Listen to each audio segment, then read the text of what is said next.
నిపుణులు అంటున్నారు కదా, వారు ఒక 13,000 5,000 ప్లస్ 13,000 ఈజ్ ఈక్వల్ టు 18,000. 18,000 మంది ప్రజలు సమృద్ధిగా కడుపారా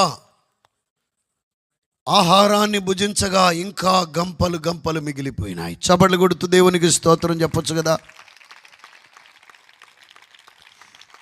ప్రభు చేతుల్లో పెడితే ఆయన గుట్టుక్కుని మింగేశాడా? మీరంతా కాస్త కనులు మూసుకొనని ప్రార్థన చేసుకుందామని ఇటు తిరిగి ఆయన 5 చపాతీలు గుట్టుక్కుని మింగేస్తే ఏమయ్యేది? ఆయనకిస్తే మింగేస్తాడా? దానిని ఆశీర్వదించి అనేకులకు పంచి ఇస్తాడు.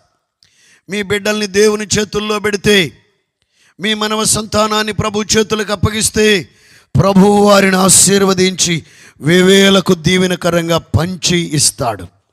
నమ్మితే అవునను, ఆమెనను, హల్లెలూయా ఏదో ఒక